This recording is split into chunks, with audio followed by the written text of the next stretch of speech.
Hi, my name is Kismeteer. We're going to be doing Interdictor 101 today. We have a bunch of people here on Discord. They're able to go ahead and see me. If they're over in X47, they can go ahead and join me.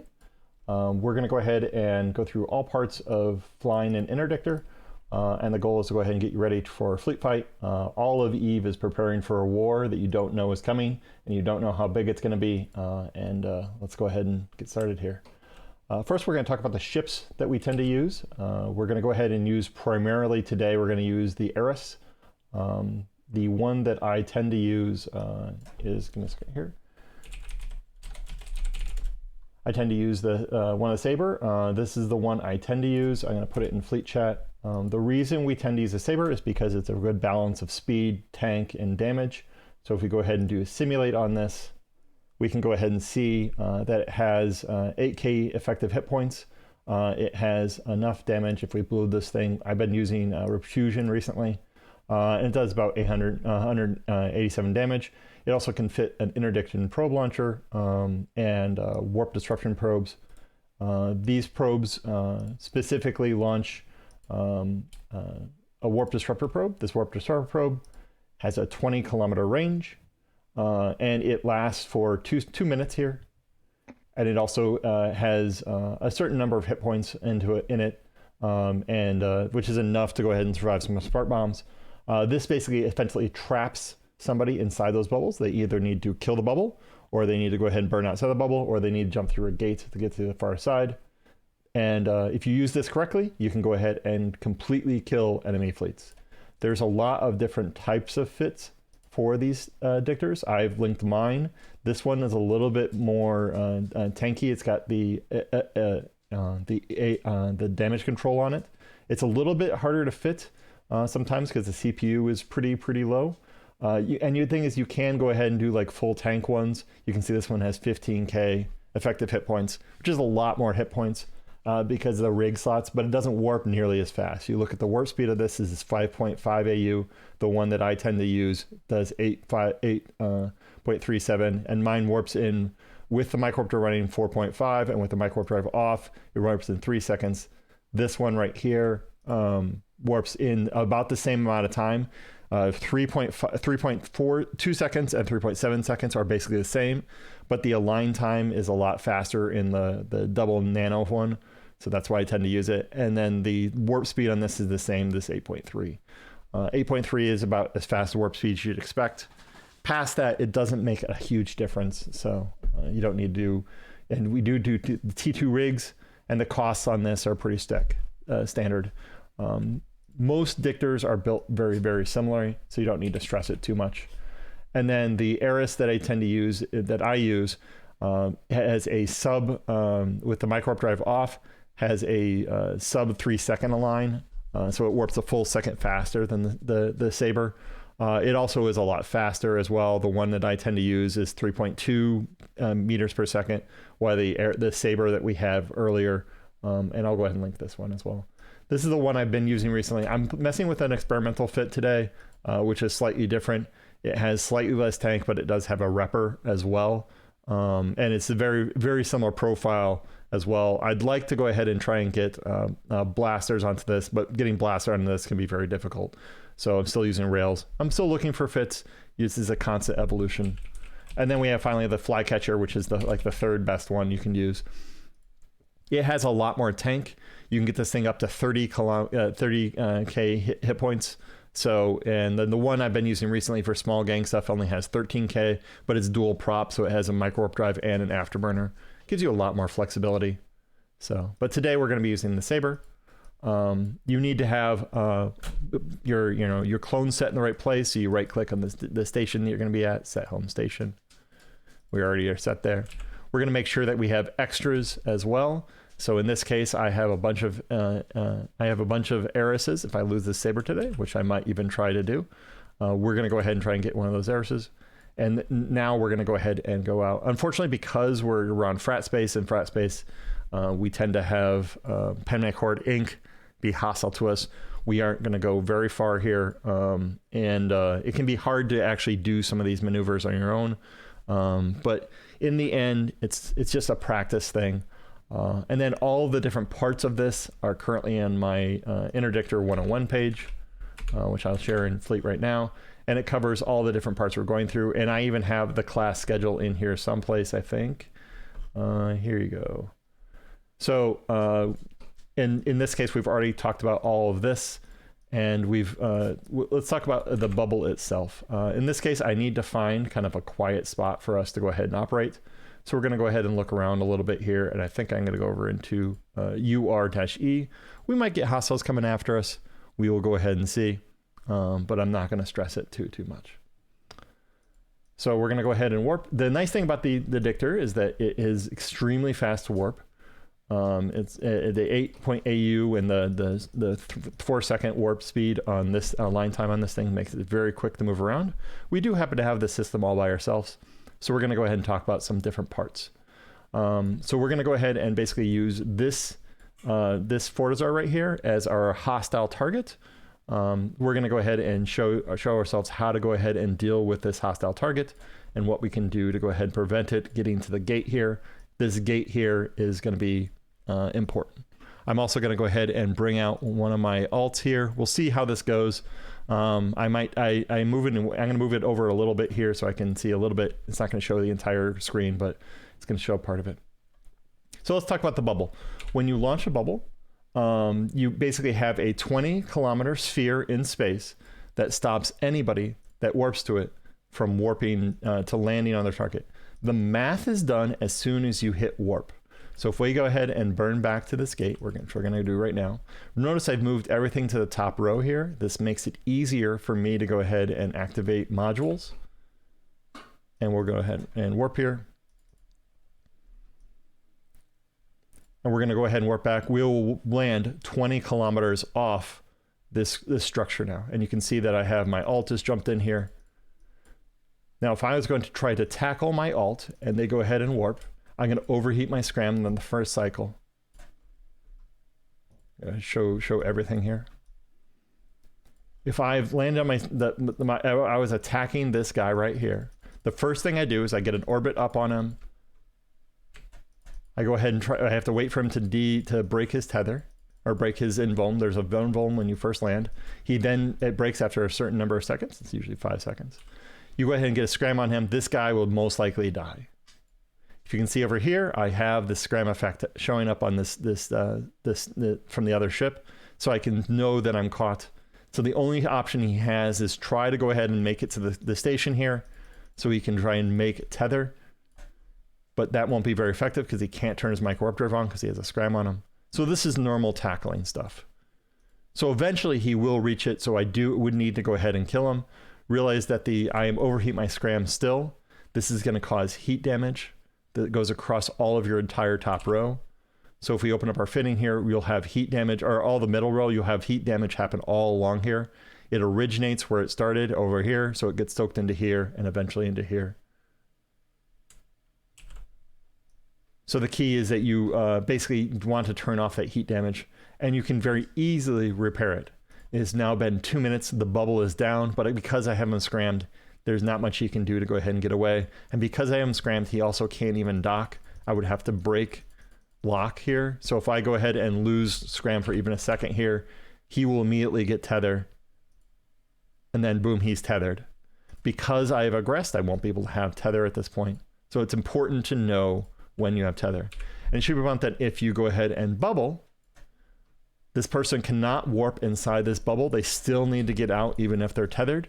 They still are affected by your inability to warp. If I try to warp someplace, they try to warp off. It'll say how far away it is. It'll say get within 20,000. It doesn't say how far it is, but you can usually see them in space. So you double click near the nearest exit, and then you can go ahead and warp out. After your 1 minute is up, you can go ahead and dock up. Once you dock up on any structure that is on the same grid as a bubble, the bubble will go ahead and disappear. So if you make a mistake and bubble, it does not cause you aggression here. So I'm going to go ahead and drop another bubble here. You notice my aggression that is right here does not go up. My log off timer still remains the same, 15 minutes. And then if I go ahead and dock up here, you can immediately see that the bubbles will immediately disappear. Well, it takes a little minute to dock up. As soon as you dock up, then boom, the bubbles disappear. This makes it so you can't just undock and do bubbles. We can right click and repair our ship as well. It doesn't cost anything to repair in an NPC station. If you're in a player-owned station, it can cost you money, but it's not that much. So we're going to go ahead and open up this here. We're going to go ahead and talk a little bit about why you would go ahead and drop a bubble. The biggest reason is to go ahead and stop fleets from running away. I don't see you. Oh, here you go. Let me go ahead and invite. Somebody else just joined. There you go. The biggest reason is that you might say that, well, someone needs access to this gate right here. So the most common bubble is going to be a bubble at 0 on the gate. So what happens is that you go ahead and bubble at 0 on a gate. It stops people. As soon as you do this, it goes ahead and puts a bubble up. I'm going to go ahead and warp to the gate here on this account. And I'm going to go ahead and drop the bubble. Because I initiated warp on the other gate, the math is done as soon as you see it say establishing warp vector. That's when the math is done. So you can see this person warped right through my bubble, even though my bubble is already up, because they had initiated warp ahead of time. However, they cannot reinitiate warp until they go ahead and get out of the bubble. If they are trying to get off, they might go ahead and get caught here. So this is the most common type of bubble. The second most common kind is called catch bubble. And you do this in between you and the target. And realize that during that time, I could have attacked this target, and realize that because this is we're both in sabers, we're never going to be able to catch each other unless I overheat here. If I overheat here, I have a chance to catch him. So you can see I don't have the speed up here. Give me a second here. You can see he's going 2.9. I have overheated my Microwarpdrive. I'm going to catch up a little bit at a time here. Your Microwarpdrive only overheats about 3 times. We'll see how much damage we get here. There is a good chance I might not ever be able to catch this guy. I took a big chunk there. It's a bad roll for me. It's very random. So I'm going to have another heat damage tick here. Oh, if I keep on running this, it's going to burn out. I've already kind of hosed myself. I'm going to try and turn it off, try to survive here. I would manage to get scrammed just by doing an overheat, but boom, I'm now fucked because my Microwarpdrive is burned out. This is why it's important to go ahead and know when you're going to be operating your Microwarpdrive, to only use it a certain amount. And this is general tackling stuff at this point. So you can also go ahead and do what's called a catch bubble. So I'm going to try and warp back to the gate to try and get on this guy again. However, realize I do not have a Microwarpdrive right now. And I'm now 200 kilometers off the gate. This is the one you guys have most likely run into when you're trying to go ahead and get someplace. Is you're trying to go ahead and catch up to somebody, and you get dragged off the gate here. The only option is either to warp off, or realize that you don't always land inside the bubble. You can see I'm barely inside the bubble here. So you have a little bit of time to go ahead and do that, and then you can warp off. You can see even though I was in a bubble, it took me very little time to get out of it. I can show that again. And then sometimes you land outside the bubble. So as long as you know, oh shit, I'm going to get bubbled here, you can plan for an exit strategy and try to make it the opposite direction of the bubble. So we're going to go ahead and warp back here, and you can see I can warp. Can't warp, and then boom, I can warp. So it doesn't take that long to get out of the edge of the bubble. Now realize that there's a lot they can do to go ahead and fuck with you here. In this case, I can go ahead and warp back here. If I dropped another bubble here, it would totally be able to catch the person. You can see right now I am currently 18 kilometers away. If I dropped another bubble here, this person is now almost completely fucked here. So you need to go ahead and do the math of what direction can I get out. Oh, I can get out this way. This is where a gap happens between the bubbles here. So we're going to go ahead and try and get out. Realize I do not have a Microwarpdrive right now because I managed to burn it out completely. So I'm not able to burn out. If I try to warp someplace, you can see that I just got out of the edge of the bubble. It looks like I'm inside bubbles, but I'm not. It all happens to when you do the initiation. The second most, so we're going to go ahead and dock up here, and we're going to repair.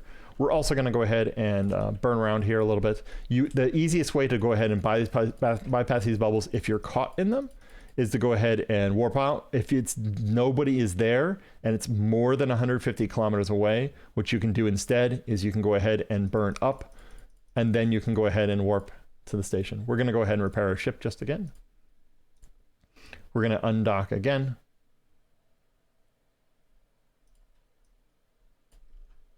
Give me a second, I gotta tell. So we're gonna go ahead and burn what's called a drag bubble at this point. Drag bubbles are much more effective. You guys saw how quickly I was able to get out of some of those bubbles there. It does take some preheating and stuff like that. If you do it 20 kilometers off, it's very easy to go ahead and burn 20 kilometers. What you can do instead is do a drag bubble. A drag bubble drags them past the object, and it does take a little bit of lining up. You want to line up your ship, where you think they're coming from, and then and you want to be a certain distance away. Your bubble is always 20 kilometers. There are precision bubbles you can use, and a precision bubble combined with a long range bubble can make some very interesting use cases, but 90% of the time you're trying to go ahead and do it quickly. So these are more like you set these up in advance. We'll see if this guy attacks me or not. I'm going to do a drag bubble here. If I try to warp to this gate now, this is going to drag me past the gate. I'm not going to land where I expected. I'm now going to be 65 off the gate here. That's really bad for me because I can't warp back to the gate. I could warp back to the place I came from, but normally what people do is they tend to try to burn to the gate there. I need to online this thing. And it's about most of these hold a cloak. You can offline the cloak if you want to lock something quickly. It's a very common strategy. And we're going to go ahead and warp back to the Fortizar to go ahead and demonstrate this one more time. The drag bubble is really nice because they have to change direction and they can't do what they were originally planning to do. They can't just burn to the gate. So if I go ahead and warp to this gate, I'm not really paying attention, and I go ahead and just turn on my Microwarpdrive. It's very easy for a tackler to go ahead and get on top of me. So I'm going to go ahead and show how quickly I can get on top of myself here. I'm going to go ahead and try to burn to the gate here. I haven't turned this on yet. Give me a second. So I can now go ahead and rebubble. Now realize that also goes ahead and drags me into it. So I'm now caught this person. They're going to die if I have any, friends on the field. Realize that once you go ahead and get to the gate, you do have aggression if you attack somebody. I've attacked someone. I'm not going to be able to take this gate here. Note that when I got scrammed, my Microwarpdrive's getting turned off here. I can go ahead and burn to the gate and jump out. My opponent, because they have aggressed on me, they cannot.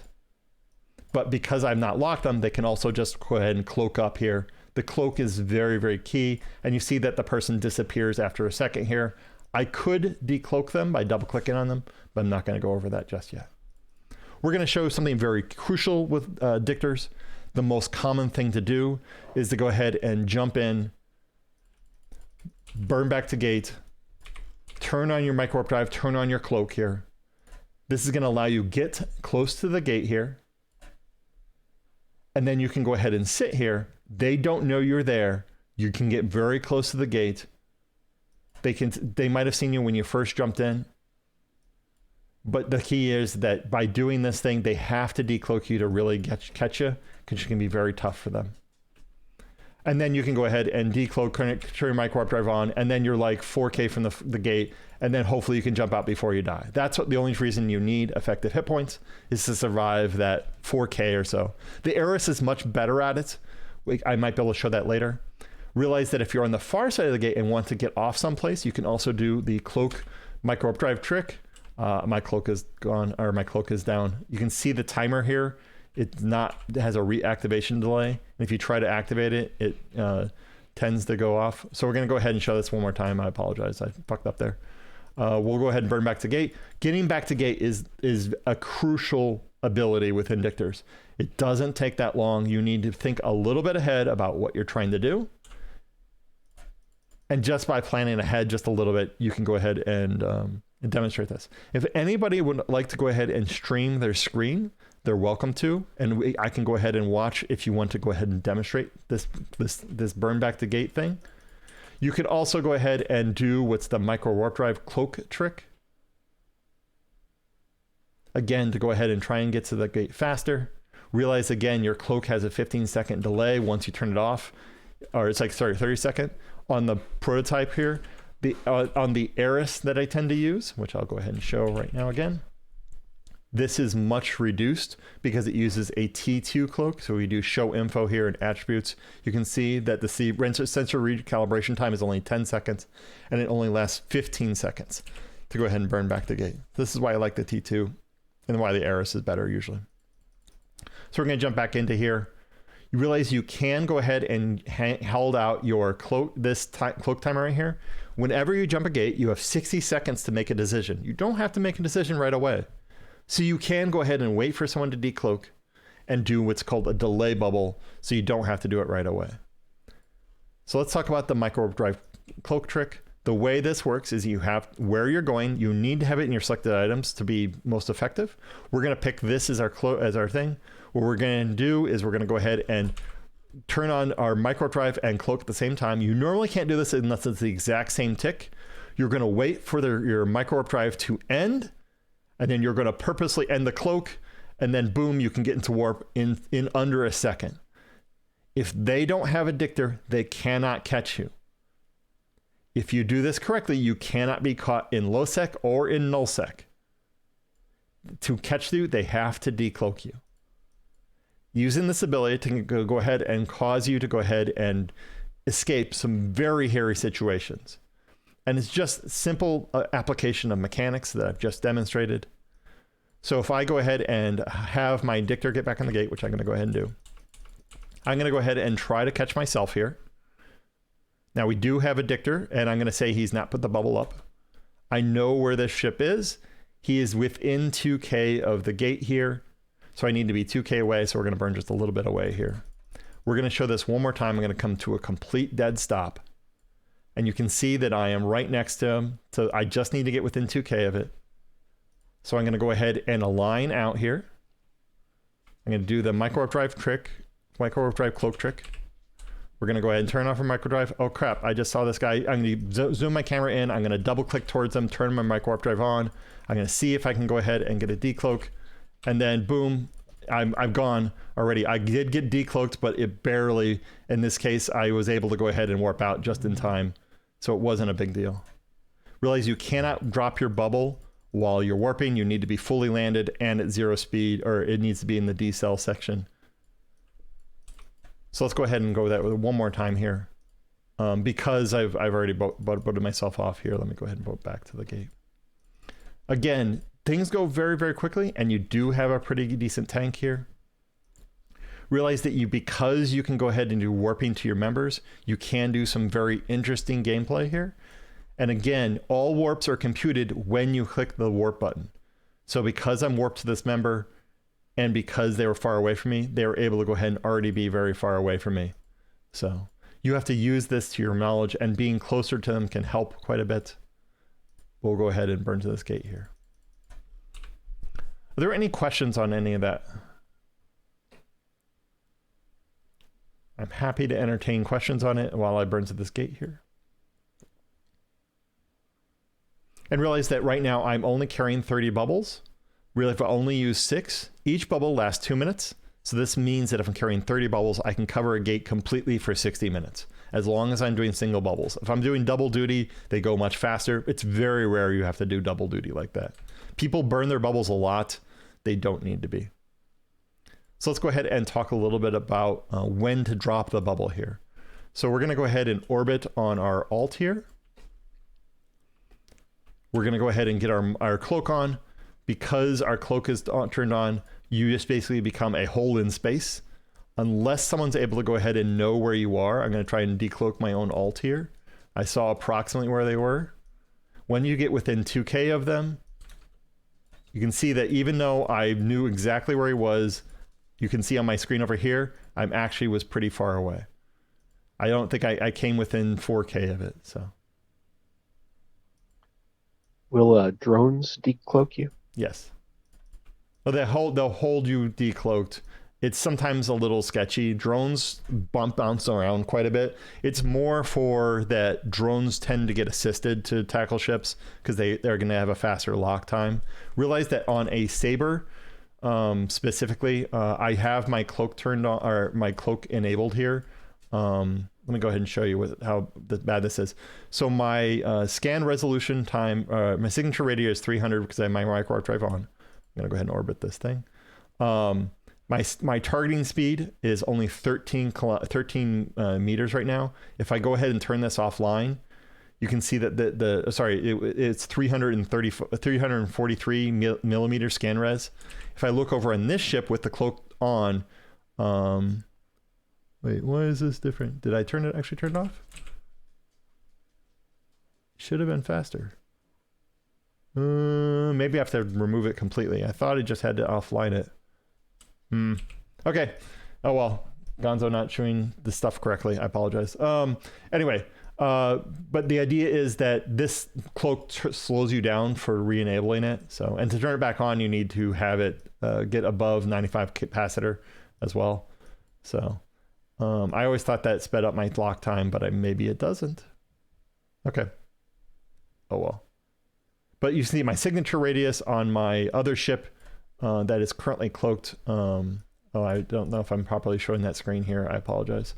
The scan res when you have your Microwarpdrive running is 300. When you have it offline, it's 90 meters. But because you're going so much faster, you take less damage here.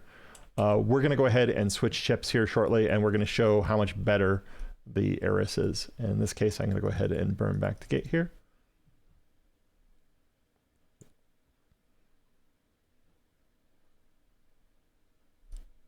And yeah, you need to have distance. You notice I sort of rearranged some of these columns as well, possibly.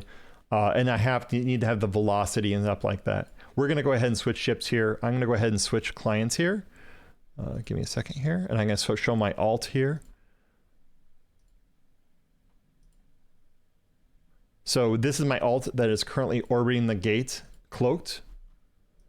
What we're going to try and do is I'm going to go ahead and try to catch myself on my main using some of the tricks that I went ahead and used.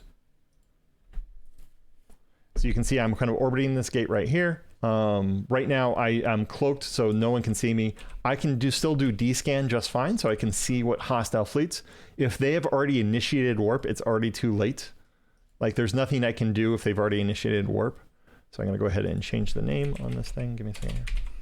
So I'm going to come back in this Kis-eris here. I'm going to go ahead and switch screens again. I'm going to work back to this thing. I am now in the Kis-eris. The Kis-eris costs very similar to the Saber. The costs are relatively same.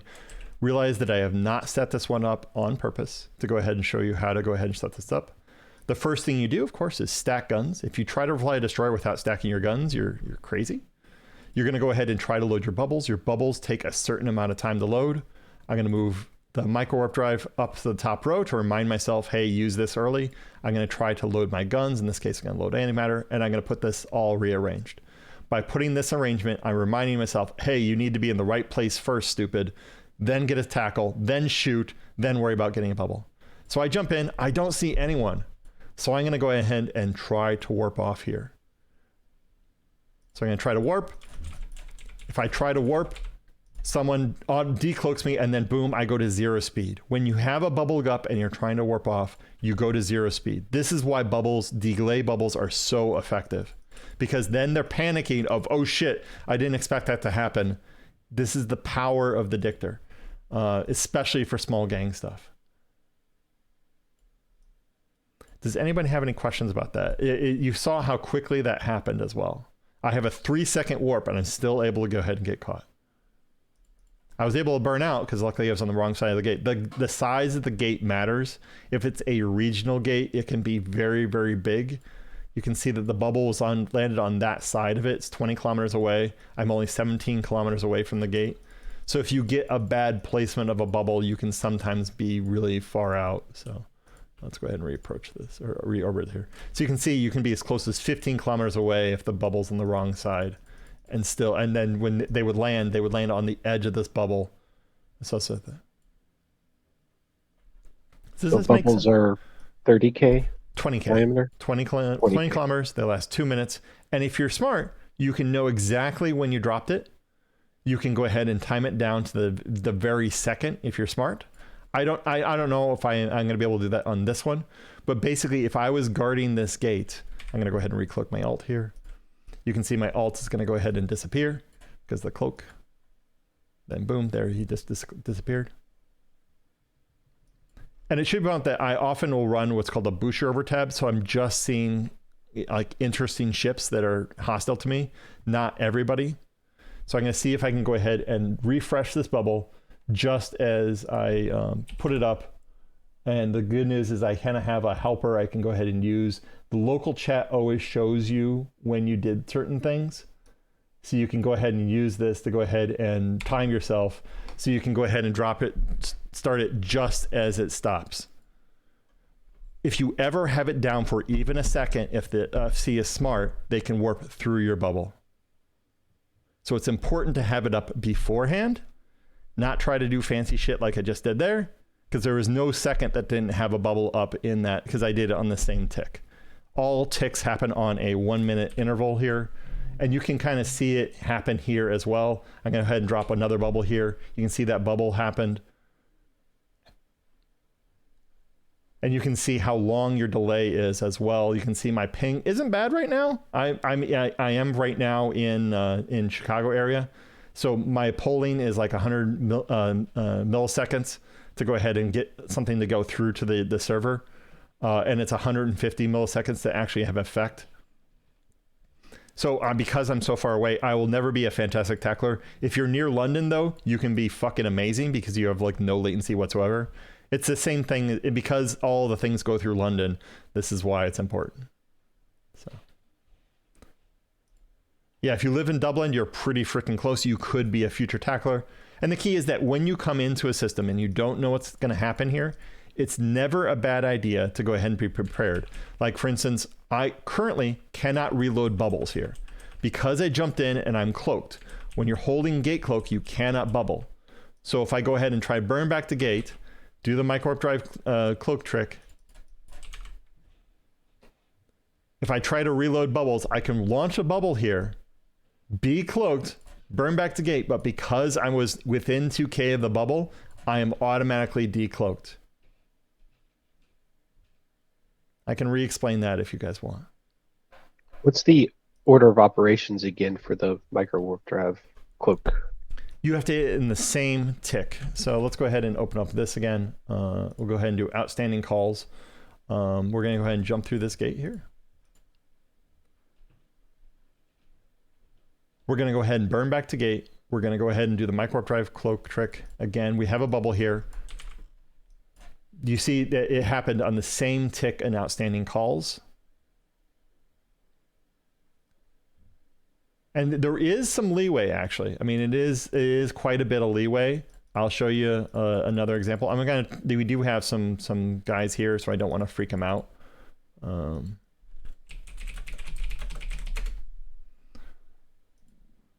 I'm just going to...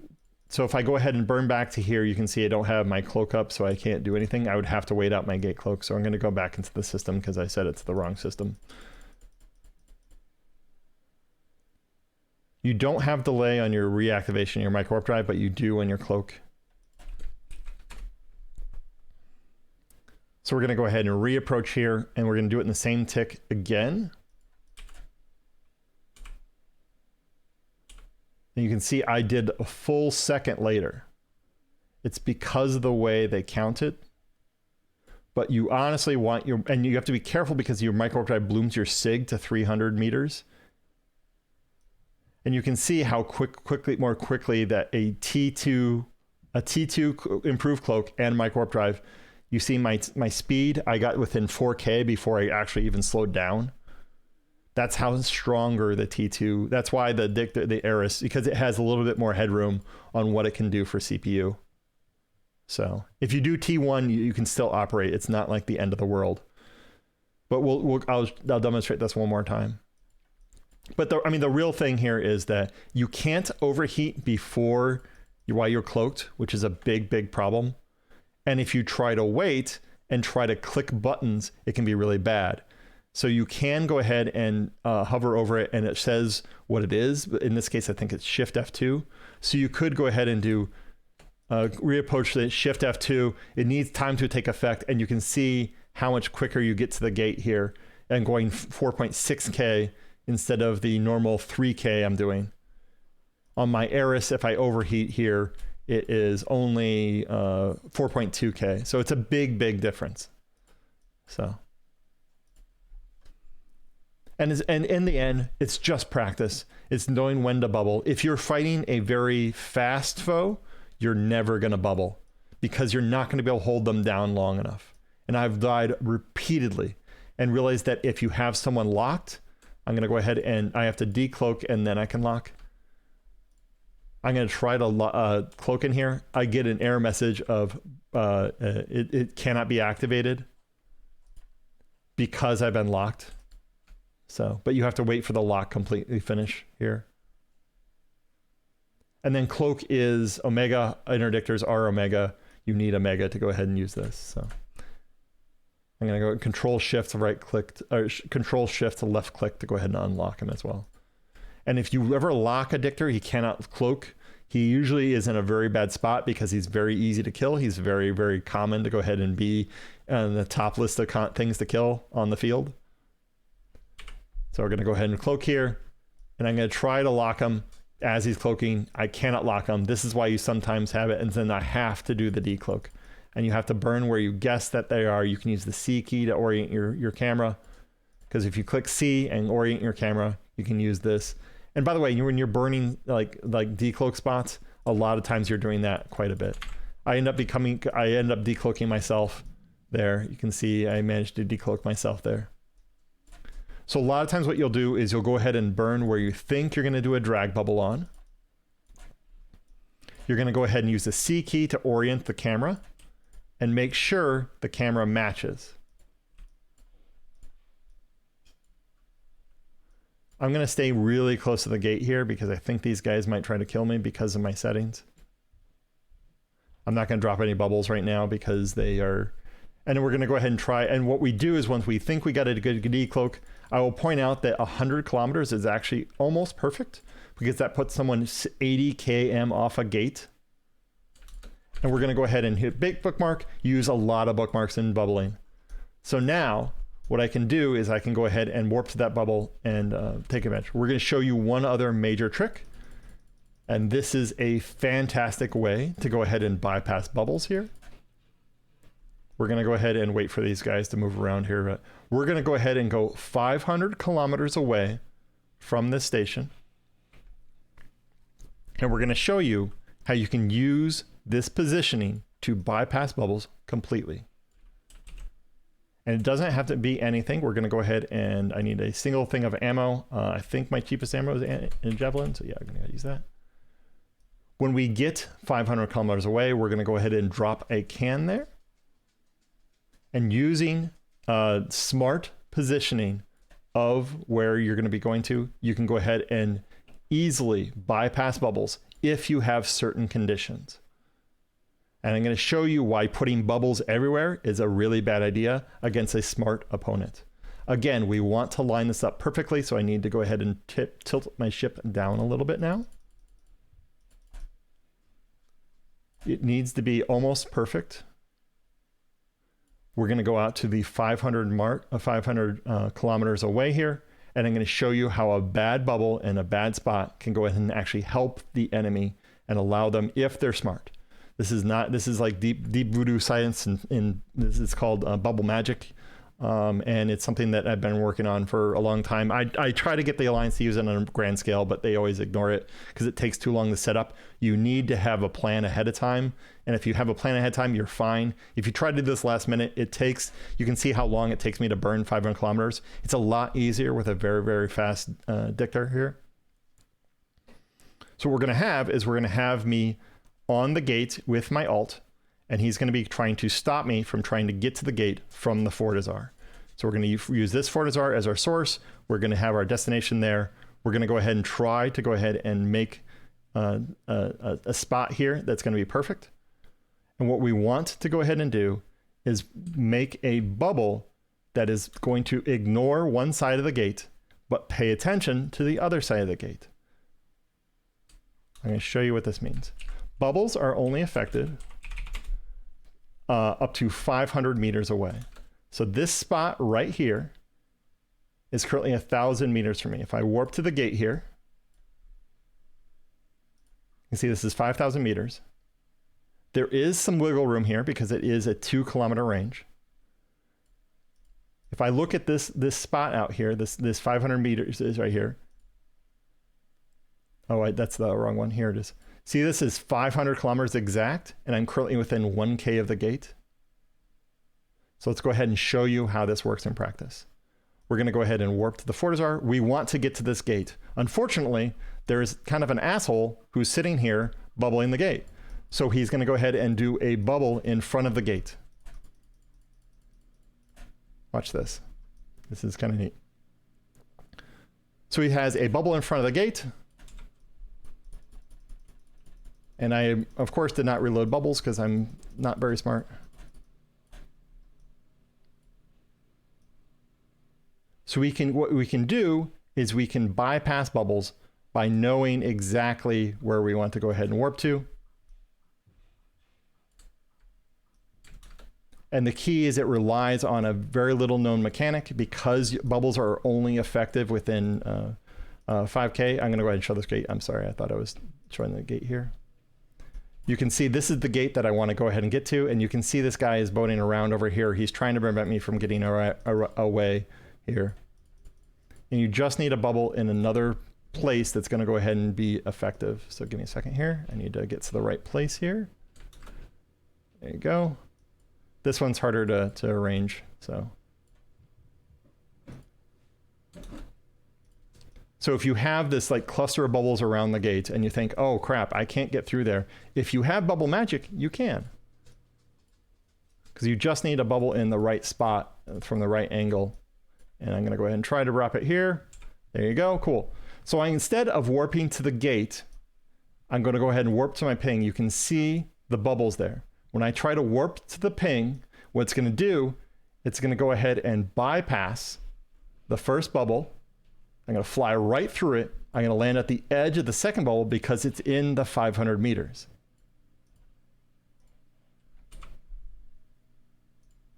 Does that make sense? I just flew right through the bubble and I can immediately take a gate. You just need to find this kind of you just need to find this. This is beyond 500 meters. This is under 500 meters, and you can land on the gate every single time. And it takes a single Dictor to go ahead and do this correctly. So in other words, bubbles aren't effective unless they're within 500 meters of your landing zone. Yes, they don't take effect at all. Where it's all the math is done as soon as you do that. So let me go ahead and show you this another way. Give me a second here. And this takes a lot of preparation to do, but you can go ahead and you just need a single Dictor to go ahead and do it. And you need a single person to go ahead and know how this mechanic works. And then you need an FC who trusts you because you can go ahead and get completely fucked. You can fuck up. Now, the way to go ahead and stop this is to go ahead and put one on the far. We're going to do the exact same experiment. I have two bubbles here. I'm going to drop one in exactly the same spot. Let me go ahead and zoom in on the gate so you can see what I'm doing. You have a hostile Dictor here. And he goes ahead and jumps in and immediately drops a bubble. We're going to go ahead and show you what that looks like here. If there's two bubbles, you land on the furthest away one from your point. So we're going to drop one right there. And then we're going to do the smart thing and drop one right at 0 on the gate. This buys you some security. So if I look at this gate over here, you can see, oh, wow, that's pretty bubbled. I'll just try to use bubble magic to get past it.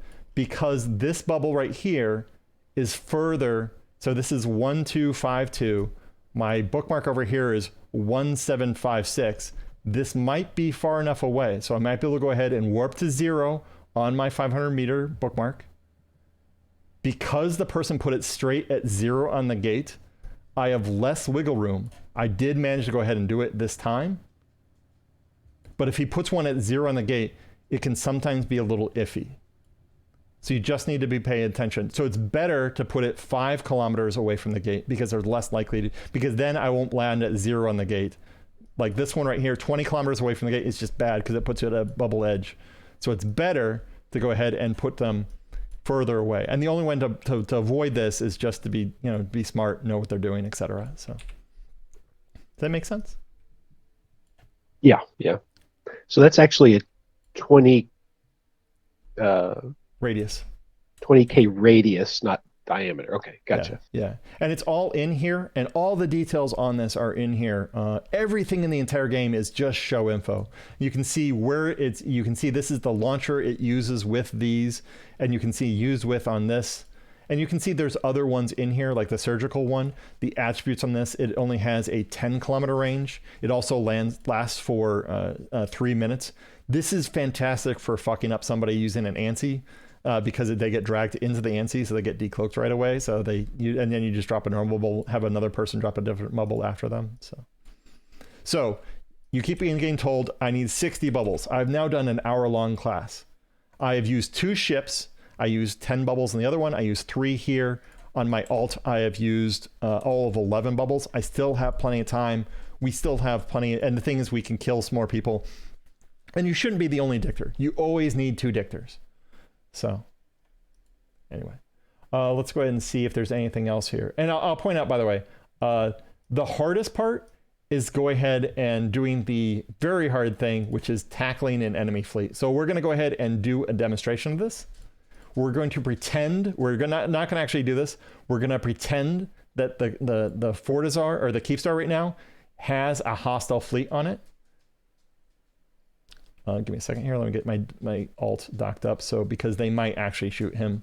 So what we're going to do is we're going to go ahead and warp to the Fortizar, and we're going to pretend to bubble a capital there. This is the hardest thing in the entire game. You need to psych yourself up ahead. You need to come up with a game plan of exactly what you want to do. In this case, I'm going to go ahead and run this. I just realized I don't have an nanite repair paste there. I'm going to see if I can tackle an enemy. I do have a guy there. You can see he's right there. He's 190 away. The first thing I should be doing is find out if there's any wrecks or bookmarks near him that could help me get there. Otherwise, I'm just burning at him. While you're burning, you're at extreme risk to getting shot. You see, I got a very bad roll there. Because I have, actually, it's not too bad. I am currently tethered, so I'm able to go ahead and get reps. So I'm going 6K a second. This avatar right now is freaking the fuck out that he has a Dictor coming towards him. He's bridging an enemy fleet. If I can stop that fleet from getting bridged, I might be able to go ahead and save my friends. If I went ahead and bubbled right now, whoever was on the bridge would not be able to bubble. And now I've captured this thing. I want to aggress the avatar as well, so he can't do a safe log off. By doing this stuff, you can get practiced on trying to burn in on fleets. This is the hardest thing in the entire game, is getting a bubble on a hostile fleet.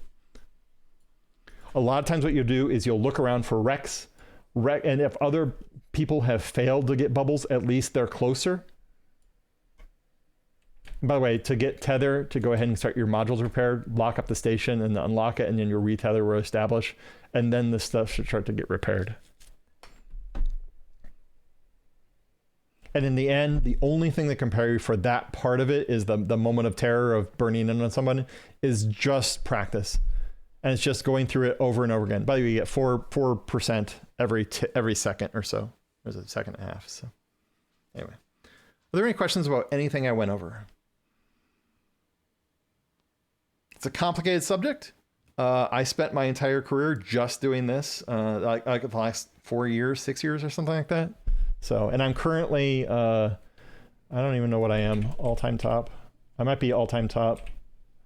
Let's see, Eris, all-time top. I think that I was coming up. I'm currently number 3, and I have enough kills to get up to number 2. So, I don't know. We'll see. Any questions about anything I went over? I think I went over everything in the guide. All of this is written out in the interdictor guide as well. It does take about 90 days to go ahead and get into this thing. Making bookmarks is really, really important, making perches. So if you know you're going to go in on a hostile fleet, you want to have those in advance. You can see I have a shitload of different ones here. Like if you look right here, this is a high perch. Notice that anything over 500 kilometers is really important because then you can't get dragged. If you're under 500 kilometers warping, you might be able to get dragged. So you can see that I can see this gate from far away here. And that way I can look, visually inspect it. And using the D-scan button as well is really important as well, because you can see these bubbles happen in advance. So you can see, I can see there's a flycatcher, a saber there, an Kis-eris. I know it's hostile over there. If I know there's a bunch of hostiles in the system. You can't necessarily see them on grid, but you know. And it's only when you get on grid that you can start to see the game populate what's on grid with you. So then boom, you can see that, you know, again, we can try this double cloak burn in again here on this supposed thing. Again, I just kind of fucked that up because I hit dock instead of warp. Whoops. And by the way, undocking and undocking to get on top of something is perfectly acceptable. Again, use the tether as well. But as soon as you bubble, your tether is gone. You don't have aggression, so you can just redock, but your bubble will remain in space. So I don't want to double because the NC dot is out doing something, and they will shoot you if you bubble and undock. So you guys want to do this? Hop into standing fleet, get in a Dictor, get out there, have some fun, shoot some mans, and then just work on getting better. Start with a single ship, see if you like it, bring in another 3, bring in another 5. I brought in a pack of 4. I think everything's kind of winding down here, so I would normally bring in 10, but I think everything's kind of winding down here because we do have a keep star to kill today, and there will be needs for bubbles. And if you put a good drag bubble on a keep star, you can possibly drag off a capital or something better. So doing bubbles in the right place can help you a lot. And realize that you don't always have to use a Dictor. There are other things that provide bubbles. One can be, let's see, like a broadsword this is a hick, and it goes ahead and gets a bonus to a warp disruptor field generator. This works at a much higher rate or higher range. So you can see that it lasts 30 seconds. It appears around the ship here. And if we go ahead and let's go ahead and simulate one. I have to go ahead and do show info, simulate, show this, attach it here. With my skills, it operates at 20 kilometers. This is for T1. I can also go ahead and do find type here and switch to the T2. This one does 25. And there's also a script that you can go ahead and do with this, and you can put either a scrambler or a disruptor. The disruptor, you can get a 38 kilometer thing. If you overheat it, it can be even higher. Actually, no, it just lasts shorter. Sorry, I forgot. And then like this is 30 kilometers on the T1. If I drag this over to a T2, oh wait, I just need to do this. Give me a second here. Need to unload the ammo. And then put the scrambler skip in here. If you do T2, you can have a scram that is 20 kilometers, which is really big. So, and again, you can overheat, but it doesn't last. And this is based off an amount of hick. If you do show info, it says what the numbers are and what's affected by. So make sure you go ahead and research a little bit how that works. So, and that's the activation cost. Where's range? Oh, it's not. I don't think they might have gotten rid of that actually. Never mind. I'm trying to think of, and then there's also mobile disruption bubbles. Mobile disruption bubbles are anchorable structures in space.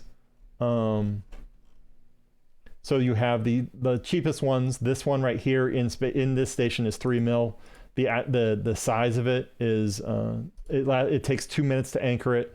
It does 5,000 meters, and then you can do it combined with a T2 large. The T2 large are absolutely gigantic. They take 4 minutes to go ahead and anchor, and they have a signature, and then they have a radius of, where is the warp to train, 40 kilometers. You cover a bait in T2 bubbles. They have a lot of hit points too, 144 structure hit points, 40,000. It takes a lot to kill these. It usually takes, because they have a really good, that's just the structure, armor, and then the shield respawn is really good. So shield capacity 60,000, and this regens pretty quickly. So like I can't kill in my Kis-eris, I can't kill this thing. So if I have my Kis-eris and my saber, I probably can. So the recharge time is 15 minutes. So, but it does actually stack up. So,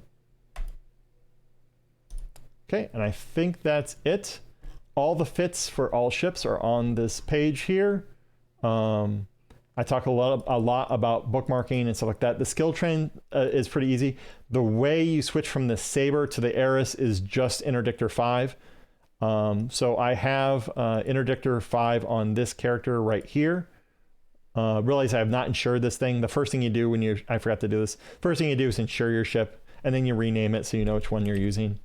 You can see the insurance. I'm going to get 17 mil out of there. So anyway, I think that's it. Any questions? So what's the role of the heavy interdiction cruiser? I see that I don't see them in our doctrines much. There are usually they only need 1 or 2, and they generally want a more experienced person flying them.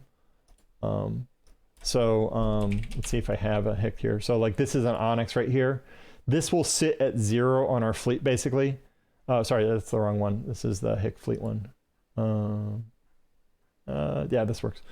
So this is an example of you can see the tank on this thing is just absolutely gigantic, and he only has a single non-scripted point, and it is using meta, not the T2, because the T2 variation, let's go ahead and do, click on the T2. Requirements for this, you need Graviton Physics 5, which isn't used for anything else. So, but you just basically can go ahead and sit on the friendly fleet. It lasts, it does go ahead and kill some abilities within it, so it does take some effort to go ahead and use this thing. I don't think it does anything on those. But then it goes ahead and, where is stupid radius? There you go. By the way, it does infinite warp scramble strength, or 100 points of warp scramble strength, so you can scramble anything. And you can see it's just based off of range, and you can see the prices here of things. The meta is just cheaper than even the T1, so that's why we tend to use meta.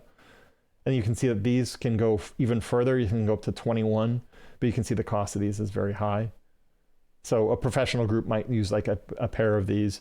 There's also a bunch, these can be used with a bunch of different ships. If you go to used here, this is the list of things. If you see this Laylapse and the Fiend, the Laylapse, for instance, is absolutely like scary good. Let's see if I can, yeah, load this thing. So we're going to go ahead and put a Laylapse. This is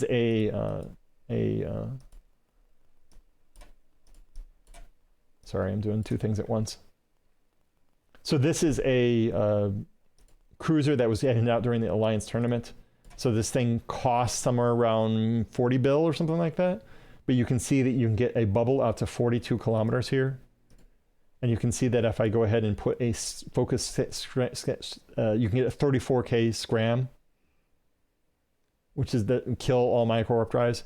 Or you can go ahead and get a point out to pretty far, 63 kilometers. But realize you can get, and then if you go ahead and abyssal some of this stuff, you can make it higher. But you know, I don't know. This is an option. So this thing is what those things would be used for. So anyway. And how are those? I forget what they're called. The warp disruptors. Mm-hmm. Do you have to target something in it? No. It's just like a bubble in space, but it's stationary instead. And the key thing is they only last 30 seconds. Mine are 2 minutes in the exact right spot.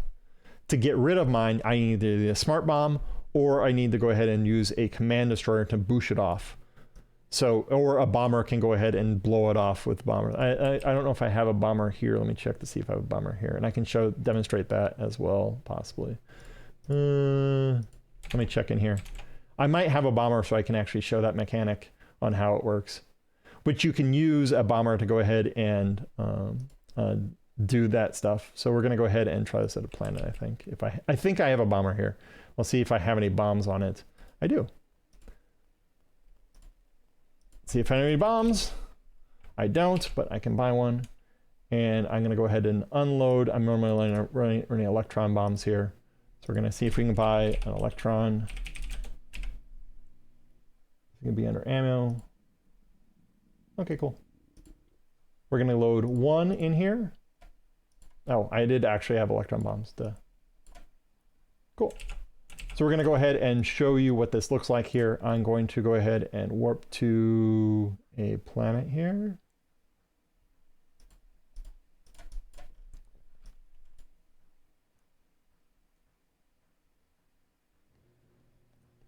And go ahead and get set up here.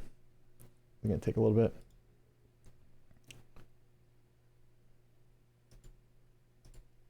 So let's go ahead and say that I know of a hostile camp happening right now, and I want to go ahead and get through it. The problem is that the range on this thing is only 15 kilometers. It goes for 30 kilometers away and goes for 50. It does a explosion in 15 kilometers around it. So we're going to land here.